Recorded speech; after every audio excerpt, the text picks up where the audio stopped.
রোজা কিয়ামতের ভীষণ বিপদের দিন রোজাদারদের জন্য আল্লাহ তাআলার কাছে সুপারিশ করবে। আমার আল্লাহ, আমি তাকে দিনের বেলায় পানাহার এবং বিভিন্ন রকম খারাপ কাজ থেকে বিরত রেখেছিলাম, তার ব্যাপারে তুমি আমার সুপারিশ গ্রহণ করো। অতঃপর মহান আল্লাহ তাআলা তার সুপারিশ গ্রহণ করবেন এবং রোজাদারকে ক্ষমা করে দিবেন। সুবহানাল্লাহ। আসসালামু আলাইকুম এভরিওয়ান, কেমন আছো তোমরা সবাই? আমার কিন্তু প্রথম রোজাটা আজকে কেমন গেল তাই তোমাদের সাথে আজকে শেয়ার করব। বাজারে যে কি কি কিনলাম, কি কি খেলাম তাই তোমাদের সাথে শেয়ার করব। গাইজ, আজকে ছিল প্রথম রোজা, কিন্তু আমাদের বাসাতে তেমন একটা কিছু রান্না করা হয়নি, সবকিছু আমাদেরকে কিনে এনে খেতে হয়েছে। ডিমটা আর কমলটা শুধু বাসার ছিল, আর বাকিগুলো আমরা কিনেছি, যেমন বুরিন্দা, তারপর আলু চপ, বেগুনি, এগুলো সব বাইরে থেকে কিনে নিয়ে আসছি। বাসায় একদমই গ্যাস ছিল না, তাই আমরা আজকে কোনো ইফতারি বানাতে পারিনি। আজকের প্রথম ইফতারিটা খুবই খারাপ হয়েছে গাইস। আল্লাহর কাছে হাজার হাজার শুকরিয়া যে ভালো মন্দ সবকিছু মিলে অনেক ভালো কিছু খেয়েছি। মানে খাওয়ার পর একটা শান্তি কাজ করে। যেমন বুরিন্দাটা আমি অনেক পছন্দ করি, এটা আজকে কিনে নিয়ে আসছি 20 টাকা করে, অল্প একটু দিয়েছে, তাও আমার কাছে মজা লাগে। ডিম সিদ্ধ, এটা তো আমি আরো বেশি পছন্দ করি। ডিম সিদ্ধ কেউ যদি দেয় আমি অনেক ভালো লাগে, আমি তার প্রেমে পড়ে যাই। আর আলু চপ, বেগুনি, এগুলো সব কিনে নিয়ে আসছিলাম। আর এই কমলাটা এত টক ছিল, মুখটা আমার একদম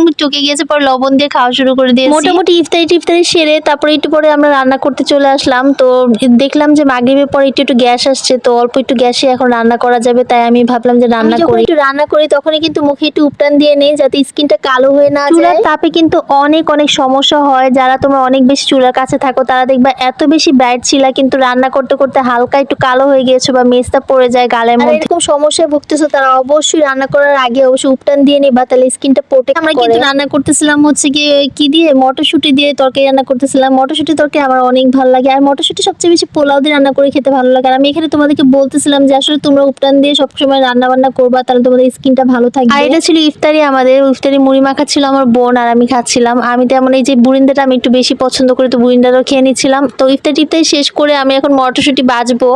আর এগুলা বাজতে দেখো কত যে খোলস, বাজতে এত কষ্ট লাগে, মানে খোলস বেশি আর মটরশুঁটি অল্প একটু হয়ে গেছে। দেখো অল্প একটু মটরশুঁটি আর খোলসগুলো কতগুলো। মটরশুঁটি বাজলে ময়লাটাই বেশি বের হয়, মটরশুঁটি কম বের হয়। মটরশুঁটি আমরা কিনেছিলাম কেজিতে 50 টাকা করে। আমি উপটান ধোয়ার পরে আমার ফেসটা কেমন ফ্রেশ লাগতেছে। গাইস, কষ্ট সহ্য করতে করতে একদম বিরক্ত হয়ে গেছি, মানে হচ্ছে কি গ্যাসের কষ্ট আর ভালো লাগে না। ইফতারে যদি না খেতে পারি মন মতো, তাহলে কিন্তু মনটা একদমই খারাপ হয়ে যায়। চলে গেলাম দোকানে গিয়ে ভাবলাম যে একটা ভালো চুলা নিয়ে যাই, সেটার সাথে সিলিন্ডার লাগাবো। আম্মু অনেক করে বলে দিয়েছে যেন একটা ভালো দামি চুলা নিয়ে যাই। যে আমি বলতেছিলাম যে আপনি অবশ্যই আমাকে একটা ভালো চুলা দেখাবেন, আর সিঙ্গেল চুলা। তো উনি প্রথমে ডবল চুলা খুঁজতেছিল, তো আমি বললাম যে না, সিঙ্গেল চুলা আমি সিলিন্ডারে লাগাবো। গ্যাসের লাইন আছে গাইস, কিন্তু গ্যাস তেমন একটা আসে না, এর জন্য সিলিন্ডার ইউজ করবো। আজকে এই চুলাটার প্রাইস চেয়েছে আমার কাছে 1200 টাকা করে। সো আমি ওনাকে বলেছি যে 700 টাকা করে দিয়ে দেন। কোনোভাবেই রাজি হচ্ছিল না। তারপর আমি বলেছি ঠিক আছে, আপনি 800 টাকা দেন, 800 টাকা দিলে আমি নিব, নতুবা নিব না। তো উনি দেখি যে প্যাকিং করে করে আমার পিছনে পিছনে ঘুরতেছে, তো আমি আর কি, তো উনি বলছে না অবশ্যই 50 টাকা একটু বাড়ায় দেন। তো আমি বলছি না, আপনার কাছ থেকে সবকিছু কিনি, তো আপনাকে কমিয়ে রাখতেই হবে, প্লিজ 800 টাকায় দিতে হবে। এই নিয়েছে 800 টাকা করে, আমি নিয়ে আসছি। আর এই চুলাটা কেমন হয়েছে অবশ্যই তোমরা কমেন্টস করে জানাবা। আর তারপর আমি খেজুরের দোকানে চলে গিয়েছিলাম, আর এই খেজুরগুলা 400 থেকে 600 800 এরকম করে দাম ছিল।